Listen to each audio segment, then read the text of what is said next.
আসসালামু আলাইকুম, welcome my channel our family kitchen and story. আজকে শেয়ার করব একটা মাত্র উপকরণ দিয়ে এত সুন্দর কেক বানিয়েছি। চলেন দেখা যাক রেসিপিটা। আমি এখানে 1 কাপ সুজি নিয়েছি, এর ভিতর আধা কাপ দিয়ে দিচ্ছি চিনি। খুব ইজি একটা রেসিপি। স্বাদ মতো দিয়ে দিচ্ছি লবণ, আর 2 চামচ দিয়েছি গুঁড়া দুধ। গুঁড়া দুধটা দিলে খেতে ভালো লাগে। আর দিয়ে দিলাম 1 কাপ পানি, দিয়ে আমি মিক্সড করে নিচ্ছি। এটা আমি এখন 10 মিনিটের জন্য রেস্টে রাখবো।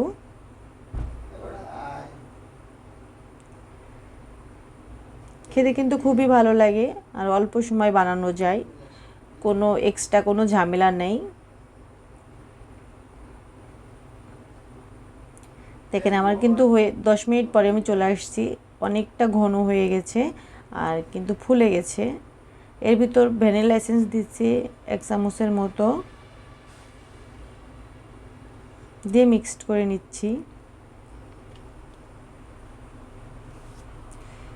আর সামান্য একটু অরেঞ্জ কালার, ফুড কালার দিলাম, অরেঞ্জটা আপনারা চাইলে স্কিপও করতে পারেন, সুন্দর একটা কালার আসবে।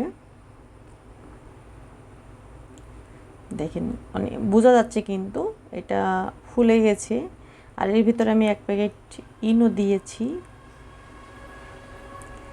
ইনো দিলে আরও ফুলে যাবে। আর সামান্য দিচ্ছি একটু পানি, যাতে এটা কার্যকারিতা হয়। দিয়ে সুন্দর করে মিক্সড করে নিচ্ছি।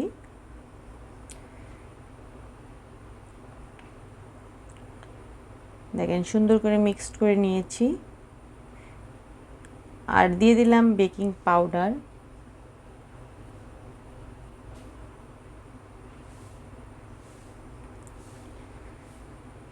এক চামচ।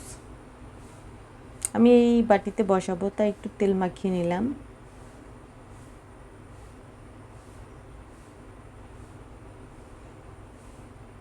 আশা করি আজকে ভিডিওটা আপনাদের ভালো লেগেছে, আর ভালো লাগলে আমার চ্যানেলটা সাবস্ক্রাইব করে প্লিজ পাশে থাকবেন।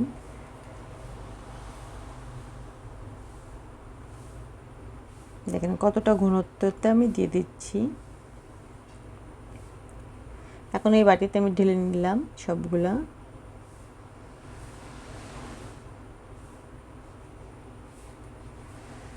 আগে থেকেই পাতিল গরমে রাখছিলাম চুলায়, বসিয়ে দিলাম। এটা হইতে কিন্তু বেশি সময় লাগে নাই, 15-20 মিনিটের ভিতর হয়ে গেছে। মিডিয়াম আঁচে রাখছিলাম জালটা। দেখেন মাশাআল্লাহ ফুলে গেছে কিন্তু, আর অনেক সুন্দর হয়েছিল খেতে। খুবই কম সময় আমরা বানিয়ে নিতে পারি, কোনো ঝামেলা ছাড়াই। দেখেন কতটা সফট, আপনাদের আমি কেটে দেখাচ্ছি।